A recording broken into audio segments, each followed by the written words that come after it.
What's up? I'm down here at 1029 South Shelby. This one's going to be an Airbnb. We're just kind of kicking it off. We'll do a little walkthrough and talk about what we're going to do with it. The first thing out front here, you can see I'm going to ditch these old janky handrails, and I'm going to put up something really cool like what we built at Vine. So we'll kind of custom build a steel railing for here and here, probably only on one side. The front, we're going to make some cedar siding for this property. So here on the front, it's going to be all cedar, and then I'm thinking about using some bourbon barrel stays to do that ceiling there on the porch. And we'll wrap this stuff, obviously new gutters, probably paint this brick, and I got a lot of concrete work that I have to do out here also. Kind of move it along the side. It look great. It look great. Look at my man right here. Can you get over there? That's work. He's working. So you can see we run into some sill plate issues over here, which we can feel in the when you're walking around the floor. There's a little sag to it, so we're going to jack this up, replace the sill plate here, and then back here. Oh, come on.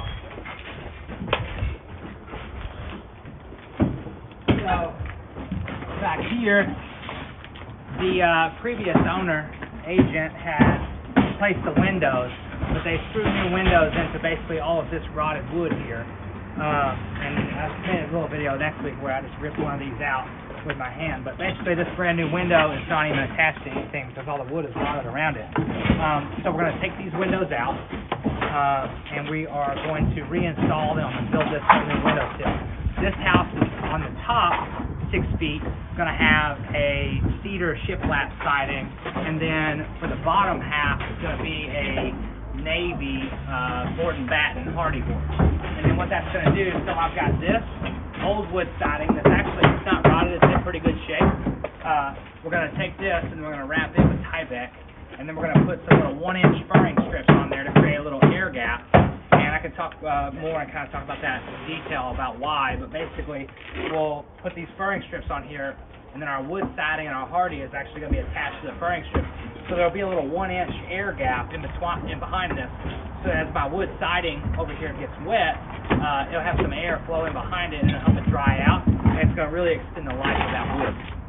And then what we'll do here for these windows is this is going to build that out, because I'm going to have 3/4-inch siding, and I'm going to have a 3/4-inch furring strip on top of this siding.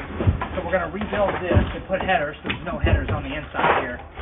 We'll rebuild this, and then we'll rip some zip sheeting and make one continuous window sill, and then we'll be able to wrap out with zip tape, so it'll be waterproof and air sealed and everything. And then we can check out the inside.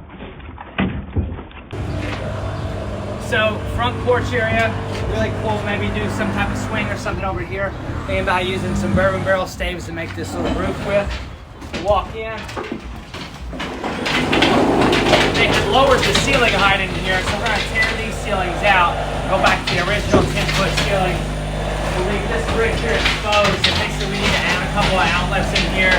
We're going to do some can lighting so it'll brighten it up. Not a huge room, but it'll seem like a lot bigger space once we add some better lighting. And then from there, we won't walk all the way back here. We can do this one later, but you see we basically have torn everything out so we can start over and try to uncover any other janky repairs that some previous people might have done, like the windows out there. So we're just going to go ahead and tear everything out and kind of start over with it, so we got a good product when we're done.